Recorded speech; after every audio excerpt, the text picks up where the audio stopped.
మహబూబ్ నగర్ జిల్లాలో అలంపూర్ మండలంలో హైదరాబాద్కి 200 కిలోమీటర్ దూరంలో తుంగభద్ర నదీ తీరంలో వెలిసిన జోగులాంబ అమ్మవారి క్షేత్రం ఈ అలంపూర్ జోగులాంబ అని పిలువబడుతుంది. జోగులాంబ ఆలయం అష్టాదశ శక్తిపీఠాలలో ఒకటైనది. ఈ ఆలయం 5వ శక్తిపీఠంగా భావిస్తారు.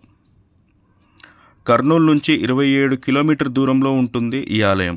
క్రీస్తు శకం 6వ సంవత్సరంలో చాళుక్య రాజులు ఈ ఆలయాన్ని నిర్మించారు. 14వ శతాబ్దంలో బహుమాన్ సుల్తాన్ ఈ గుడిపై దాడి చేసి ధ్వంసం చేశారని చరిత్ర పుస్తకాలు చెప్తున్నాయి. అయితే ఈ దాడిలో చాలా మట్టుకు ఆలయం దెబ్బతిన్నా కూడా జోగులాంబ అమ్మవారిని, అమ్మవారి శక్తి రూపాలైన చండీ ముండీలను సమీపంలో ఉన్న బాలమహేశ్వర స్వామి ఆలయంలో దాచిపెట్టారని చెబుతుంటారు. అప్పటి నుంచి 2005 సంవత్సరం వరకు అమ్మవారికి ఇక్కడే పూజలు అందుకుంటున్నారు. 2005వ సంవత్సరంలో అమ్మవారికి కొత్త ఆలయం కట్టి పునఃప్రతిష్ఠ చేశారు. 5వ శక్తిపీఠంగా భావించే జోగులాంబ ఆలయం ఈ యొక్క క్షేత్రం. అలాగే బాలబ్రహ్మేశ్వరుడు ఇంకా జోగులాంబ అమ్మవారు ఇక్కడ ప్రధాన దేవతామూర్తులు. ఈ శైవ క్షేత్రం దక్షిణ కాశీ క్షేత్రంగా పిలువబడుతుంది. అలంపూర్ను కాశీ క్షేత్రంతో పోలుస్తారు. బ్రహ్మేశ్వరుడిని ఇక్కడ విశ్వేశ్వరుడుగా, తుంగభద్రను ఇక్కడ గంగగా భావిస్తారు. ఎల్లమ్మ అనే గ్రామ దేవత కారణంగా ఎల్లమ్మపురంగా రూపుదిద్దుకుంది.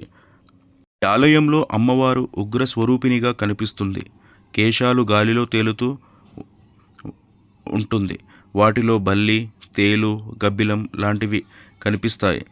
ఇక్కడ బ్రహ్మాలయాలను 9 మంది శిల్పులు తమ పేర్ల మీదనే మలిచి ఇక్కడ ప్రతిష్ఠించారని తెలుస్తుంది. వాటిలో బాలబ్రహ్మేశ్వర ఆలయం, కుమార బ్రహ్మేశ్వర ఆలయం, మార్క బ్రహ్మేశ్వర ఆలయం, వీర బ్రహ్మేశ్వర ఆలయం, విశ్వబ్రహ్మేశ్వర ఆలయం, తారక బ్రహ్మేశ్వర ఆలయం, గురు బ్రహ్మేశ్వర ఆలయం, స్వర్ణ మరియు పద్మ బ్రహ్మేశ్వర ఆలయాలుగా ప్రసిద్ధి గాంచినాయి.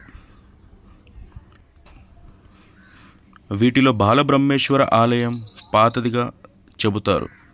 ఇక్కడ మహాశివరాత్రి పండుగను ఘనంగా చేస్తారు. భక్తుల తాకిడి అధికంగా ఉంటుంది. ఈ ఆలయంలో నవ బాలబ్రహ్మేశ్వర ఆలయాలు చాలా మట్టుకు సుల్తానుల చేతిలో దాడికి గురి అయిన ఆలయాలు. చాలా మట్టుకు మనకు ధ్వంసమైనట్టే కనిపిస్తుంటాయి. కానీ ఇప్పటికీ కూడా ఈ ఆలయాలలో పూజలు జరుగుతూనే ఉంటాయి. ఇవే అండి జోగులాంబ ఆలయం యొక్క విశేషాలు. నాకు ఈ యొక్క దర్శనం జరగడం చాలా ఆనందంగా ఉంది, మరియు అదృష్టంగా భావిస్తున్నాను. అలాగే మీకు కూడా త్వరలోనే స్వామివారి, అమ్మవారి దర్శనం జరగాలని ఆశిస్తూ కోరుకుంటున్నాను.